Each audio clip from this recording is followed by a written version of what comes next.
is much number of suicide phenomena in society today, especially among students. Currently in this studio, we present the Minister of Health and two psychologists who will discuss the phenomenon of suicide due to depression. Good morning, Ms. Putri from the Ministry of Health. So, what depression? Depression is often associated with suicide. Is that true that depression can lead to suicide? Yes, that's true. In fact, 55% of people who are depressed have suicidal thoughts. In 2019, WHO recorded 300 million people in the world experience depression, and 15.6 million of them are Indonesians, with the majority of teenagers. The suicide rate has also increased in the last 3 years. In 2023, there are 1,223 cases of suicide. This needs to be a major concern for us to be more aware and more care about the people around us. So, it turns out the number of depression cases in Indonesia is high. What are the psychologists' responses regarding to the phenomenon of depression which can lead to suicide? What is the public awareness about mental health? Okay, nowadays people being more aware of mental health issue can be a double-edged sword. The information spread on social media allows people to gain more knowledge about mental health, especially depression. However, this can also lead to many cases of self-diagnosis, most of which are misdiagnosed. People can search for their symptoms by online to see if they match them. They often only catch a glimpse of mental health disorder and then quickly diagnose themselves. Misdiagnosis may lead to unnecessary stress and anxiety and incorrect perception of mental health. If we are not allowed to self-diagnose, so what should we do if we think we have experiencing depression?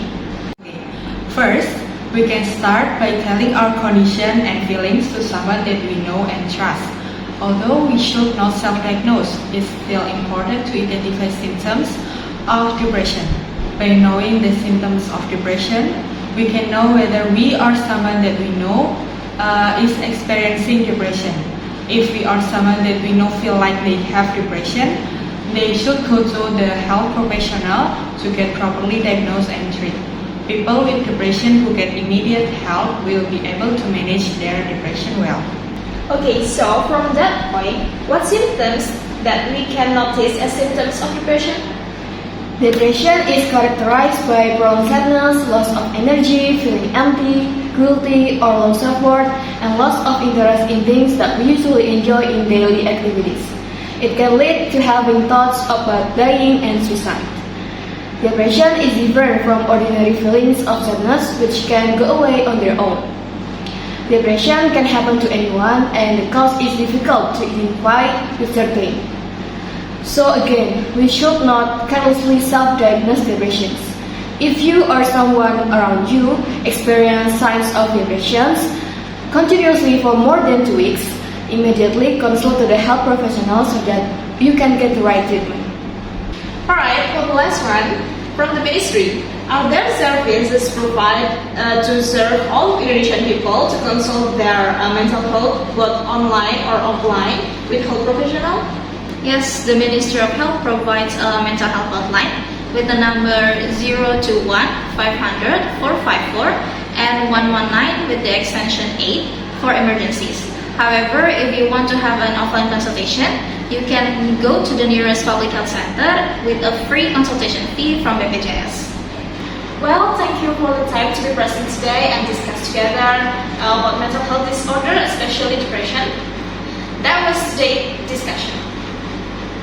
Depression is different from ordinary sadness. It can happen to anyone and the cause is still difficult to identify. Although we should not self-diagnose, we need to identify the symptoms to get appropriately diagnosed and get treatment. Thank you for your attention.